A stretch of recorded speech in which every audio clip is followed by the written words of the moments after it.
outside, and then it passed through quick. I was outside, my kids trying out for some baseball teams, and we had to scramble to grab those umbrellas, and they played right through it. Rich, are they going to have to be dodging any more raindrops as they continue on through the night, or what?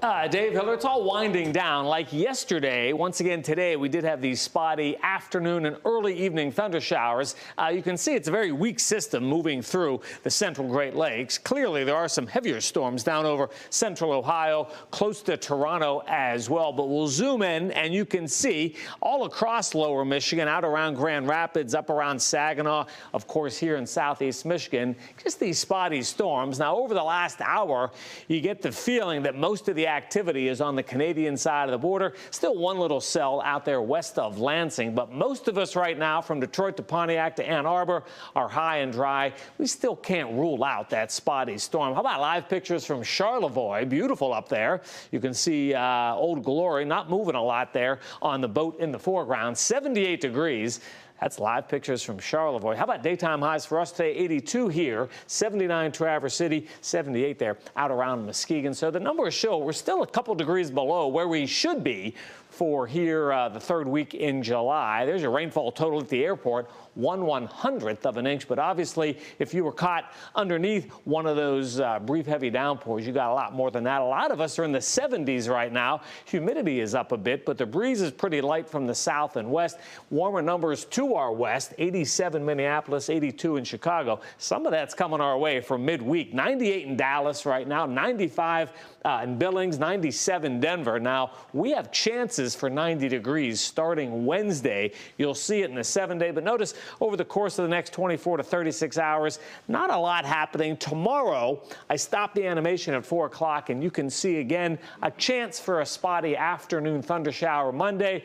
Tuesday, we kick in the heat and the humidity, and that's going to stick around for the rest of the work week. So for the rest of tonight, spotty evening thunder showers quickly ending down to 63. Here's your Monday forecast, warmer with that chance of a stray afternoon storm, 85. And then check out the heat. 90 degrees Wednesday, 92s for Thursday and Friday.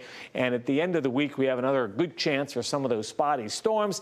But for the time being, not a whole lot happening. Remember, always get the latest forecast. You can check it on the Fox 2 weather app. You can download it for free in the App Store or in Google Play. In fact, you can do it right now.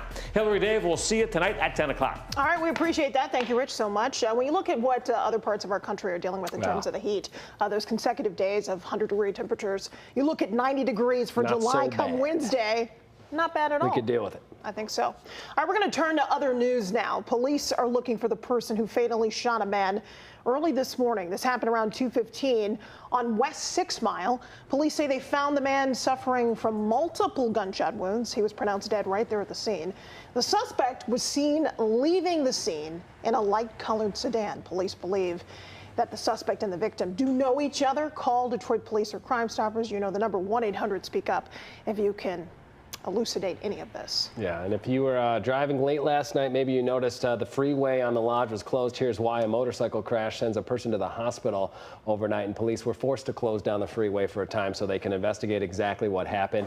This all happened going south on the Lodge, close to Wyoming Avenue. Michigan State Police tell us that around 1:30 in the morning Sunday, 36-year-old man from Dearborn Heights somehow lost control of his motorcycle and crashed his bike. He was found unresponsive, taken to the hospital in critical condition. State police are urging all motorcycle drivers to slow down, since many of these crashes, they say, are preventable.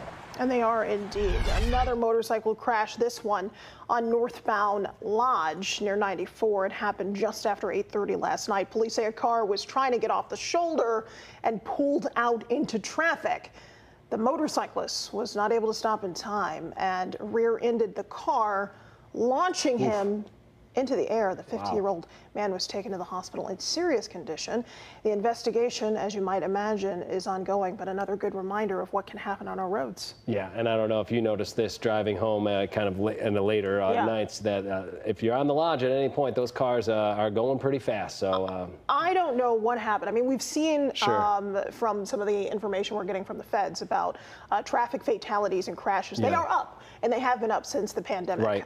And so it's unclear why people are driving recklessly, but I think all of us anecdotally experience it. Yeah. So always a good idea to take a defensive position. Yes, exactly. And I certainly do. Yeah, Agree. Increase that distance. You know what have I mean? to. You really do. For I me, mean, honestly. even if you're going 65 miles an hour, Yeah. like the laws of physics do not allow you to stop if you don't have more than 6 car lengths in front of you. If something happens, it could be over for you and whoever's it's not in the necessarily car. you're driving, it's the other people around you, right? Yeah. Right. Okay. Give yourself some space. Moving on. Police in Holly Township tell us they were able to defuse a domestic situation, something we're seeing a lot of as well, involving a gun.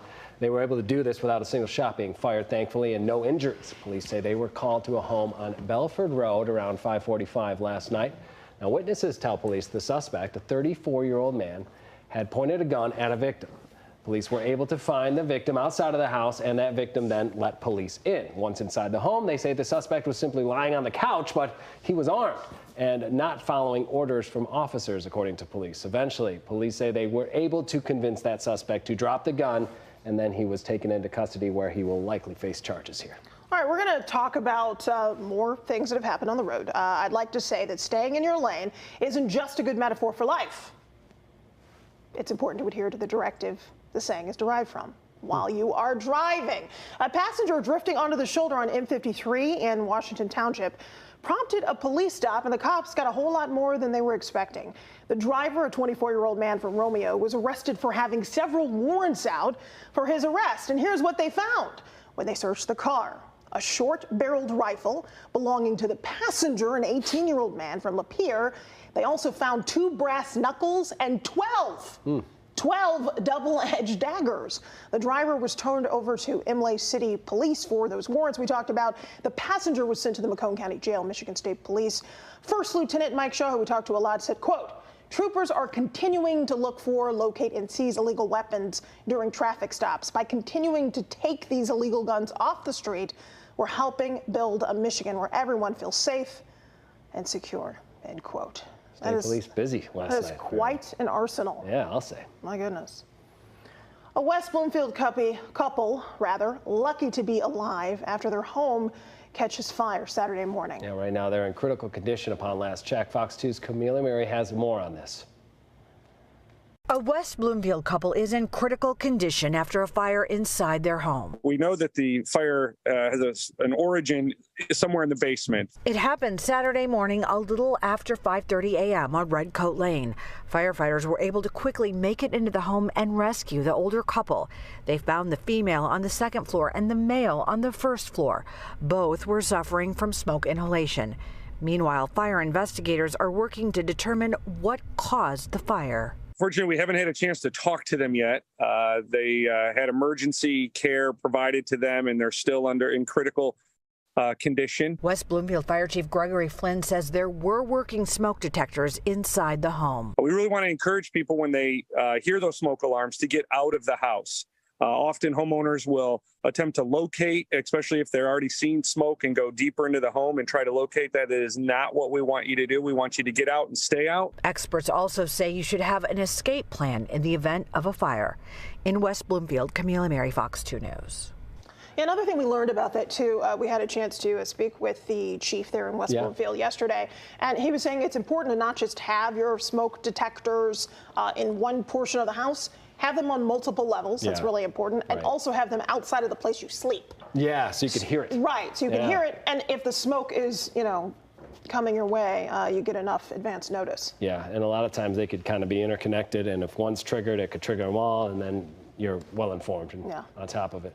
All right, other news now. We all know how challenging it is to keep kids busy during the summertime. But if you're looking to get them outside and enjoy some wonderful Michigan nature, the Treetop Adventure Course in West Bloomfield may be the place for you to go. From mini golf to the zip line and more, there is no shortage of a lot of fun. Fox 2's Veronica Meadows takes us there. We continue to make our way across the course here at Tree Runner. Our friends have done an amazing job, really having no fear, continuing on just like they normally would. Cheryl, kind of give us the rundown of the course that we've been through so far. We run a green course, this is one of our medium level courses, and it's called Green Goblin. It starts off with some elements that take you up higher and higher, and then you go down a zip line, a couple more elements that take you up, and then we hit that trapeze that you did wonderful through.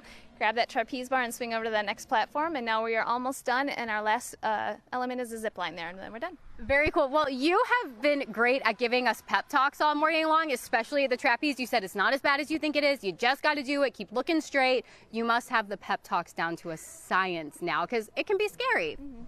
It can be very scary for adults and kids alike, and we just encourage them, you know, you can do this, just give yourself the chance to do this, and you're going to make it to the other side just fine.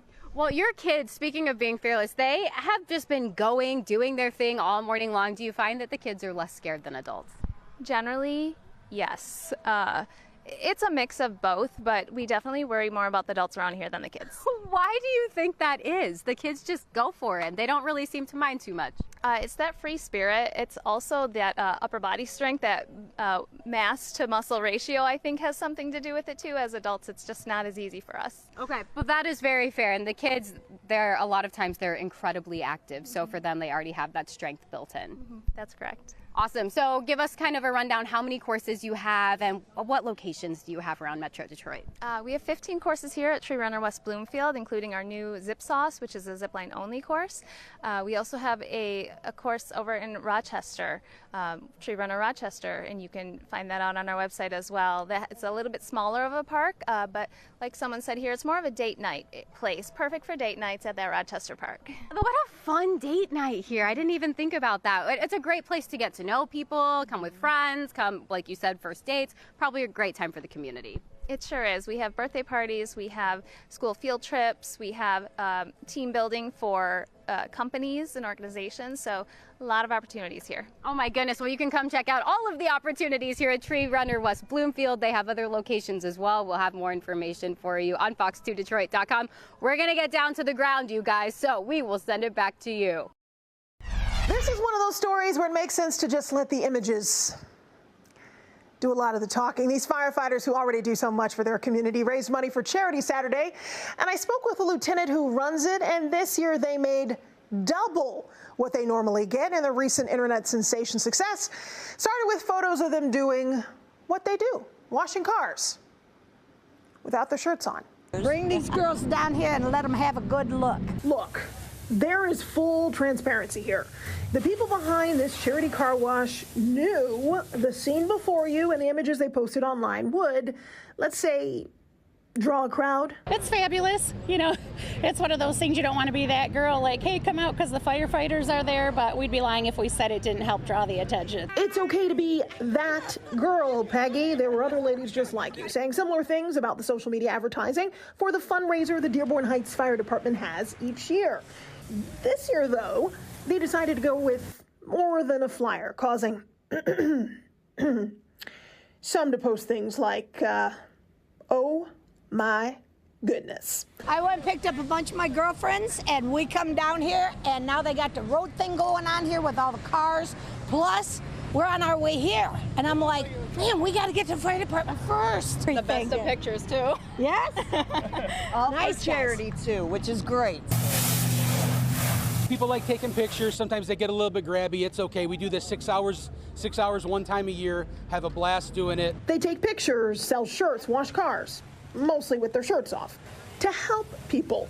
A big chunk of the money goes to the Great Lakes Burn Camp. What could be more noble than helping kids who've survived a burn? It allows them a chance to meet with kids that they consider themselves peers, that have gone through similar situations. They can be themselves. They can feel like they're just one of the guys, and or guys or gals. And it's a great way for them to kind of feel special. We're all having fun and very much appreciate the police officers, the fire department, all these people that help. It's been overwhelming. We've been busy all day long. People were starting to pull in about 10 a.m. We had to turn them away. We weren't ready. About 11:30, we started washing early. Been about 5, 6, 7 cars here lined up most of the day. Same day as the Telegraph Cruise. Rain or shine, come see us again. Tell your friends. Share the post on Facebook. We love doing this. We love the response we got. Lieutenant Sadam Moore is already prepping for next year, so if you missed it, there's always 2024. He told me they had people coming from Indiana, Toledo. The mayor apparently came out.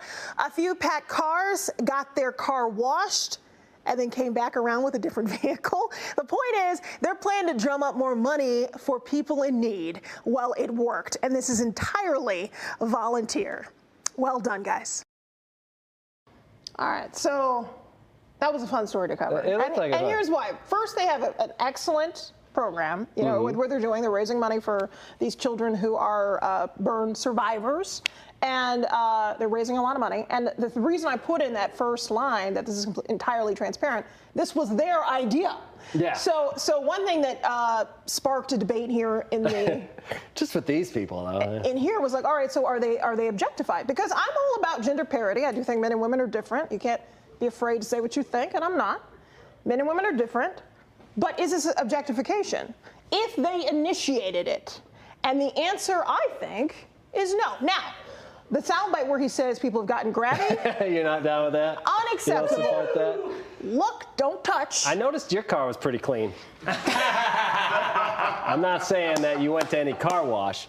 Just noticed it was rather clean. I mean, you know, you're an immersive journalist. You like to get into the. All right, I'll stop. You're the worst. Just to keep it, to be honest. So the person bring it in here, Rich. You got. Here are the guns. The guns are coming this way. The person who shot this story. Yes. Is a gentleman, correct? A married gentleman who did a great job of showing what the good work these firefighters do. Entirely volunteer. They always give their time, and remember, they're completely staffed, so that there are no issues. And actually, with all those volunteer firefighters who came out, they still had runs, of course, going on. Yes. And some of those. Or for Team Hillary, 100%. 100% Team Hillary. I'm just saying, they do great work. They do great work, and I say once again, well done, raising all that money, doubling your proceeds, and hey, however you do it, I think it's cool, all in good fun. Just don't touch. Yeah, don't touch. Don't touch. Take your picture. Don't touch. Words to live by. All right, that is going to do it for this edition of the HD Show. Thanks you for watching. Thanks for being with us. We're on tonight on time, correct? As far as I know. I think so. As far as I know. Don't quote me on that. I'm getting a thumbs up. Yeah. From the people that know. All right. So we'll have, of course, more news, weather,